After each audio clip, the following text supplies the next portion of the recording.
মাননীয় প্রধানমন্ত্রী, মাননীয় সংসদ নেতা, আপনি একটি বক্তব্য রাখার ইচ্ছা প্রকাশ করেছেন। ধন্যবাদ মাননীয় স্পিকার। বিসমিল্লাহির রহমানির রহিম। মাননীয় সকল সংসদ সদস্যবৃন্দ, গতকাল বিরোধী দলীয় নেতা একটি প্রস্তাব উপস্থাপন করেছিলেন দেশের চলমান পরিস্থিতি নিয়ে। আমরা সকলেই আলোচনা করে একমত হয়েছিলাম, বা একটি বিষয়ে আমরা সকলেই উপনীত হয়েছিলাম মাননীয় স্পিকার, যে এটি একটি বৈশ্বিক প্রবলেম। সারা বিশ্বেই এই সমস্যার তাপ ছড়িয়ে পড়েছে। মাননীয় বিরোধী দলীয় নেতা ওনার বক্তব্যে বাংলাদেশের এটি যে কনসার্ন সেটি এক্সপ্রেস করেছিলেন উনি, এবং ওনারা প্রস্তাব দিয়েছিলেন ওনাদের পক্ষ থেকে যে ওনাদের কাছে কিছু পরামর্শ আছে। সরকারি দল এবং বিরোধী দল আমরা একসাথে সেই বিষয়গুলি নিয়ে কাজ করতে পারি। মাননীয় স্পিকার, আমি আমার বক্তব্যে বলেছিলাম বাংলাদেশ জাতীয়তাবাদী দল সকল সময় দেশের স্বার্থে, দেশের মানুষের স্বার্থে যে কোনো আলোচনা যে কারোর সাথে করতে প্রস্তুত রয়েছে।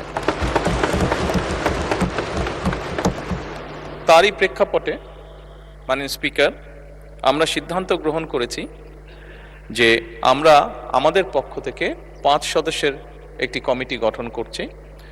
আমি আপনার মাধ্যমে বিরোধী দলীয় নেতা এবং বিরোধী দলকে অনুরোধ করব, ওনারাও যদি 5 জনের নাম দেন তাহলে এই 10 জন ব্যক্তি বসে এই বিষয়গুলোর উপর আলোচনা করতে পারে।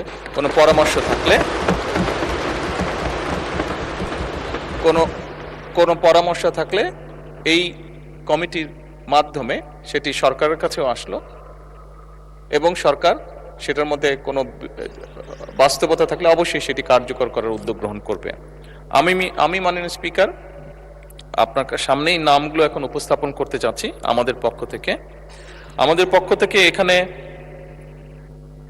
মাননীয় জ্বালানি মন্ত্রী জনাব ইকবাল মোহাম্মদ টুকু, প্রতিমন্ত্রী জনাব অমিত, এবং মাননীয় সংসদ সদস্য এবিএম আশরাফ উদ্দিন নিজাম, লক্ষ্মীপুর 4, মঈনুল ইসলাম খান শান্ত, মানিকগঞ্জ 2, মিয়া নুরুদ্দিন অপু, শরীয়তপুর 3। এই 5 জনকে আমরা প্রস্তাবনা করছি। মাননীয় স্পিকার, আমি বিরোধী দলীয় নেতাকে অনুরোধ করব ওনাদের পক্ষ থেকে নামগুলো যদি দ্রুত আমাদের কাছে দেন তাহলে এই কমিটি দ্রুত। মাননীয় বিরোধী দলের নেতা। মাননীয় স্পিকার, আপনাকে ধন্যবাদ। মাননীয় প্রধানমন্ত্রীকেও ধন্যবাদ বিষয়টাকে ইতিবাচকভাবে নেওয়ার জন্য। আমরা আশা করি এই সংসদ জাতীয় সকল সমস্যা সমাধানের কেন্দ্রবিন্দু হবে ইনশাআল্লাহ, এবং আমরা মনে করি এই সংসদের জন্য এটি একটি নবযাত্রা।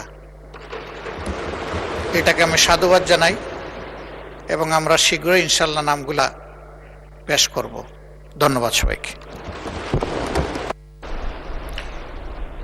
মাননীয় সংসদ নেতা, কমিটির একজন সভাপতি প্রয়োজন। মাননীয় স্পিকার, স্বাভাবিকভাবেই যাতে গৃহীত সুপারিশগুলো বাস্তবতার আলো দেখতে পারে সেজন্য আমরা প্রস্তাব করছি যে মাননীয় মন্ত্রী, জ্বালানি মন্ত্রী ইকবাল মোহাম্মদ টুকু, ওনাকে এই কমিটির সভাপতি করা হোক। ধন্যবাদ। ধন্যবাদ মাননীয় সংসদ নেতা। আশা করি অতি অল্প সময়ের মধ্যে মাননীয় বিরোধী দলের নেতা তার 5 জন সদস্যের নাম দেবেন, কারণ এই সংসদ এই মাসের শেষেই বিরতি দেবে। আপনাদের এই বক্তব্যের ফলে জনগণের মনে অনেক আশার সঞ্চার হয়েছে। সরকার এবং বিরোধী দল এইভাবে যদি সহযোগিতার মাধ্যমে অগ্রসর হয়, দেশের যে কোনো সমস্যার সমাধান করা সম্ভব। আপনাদেরকে ধন্যবাদ।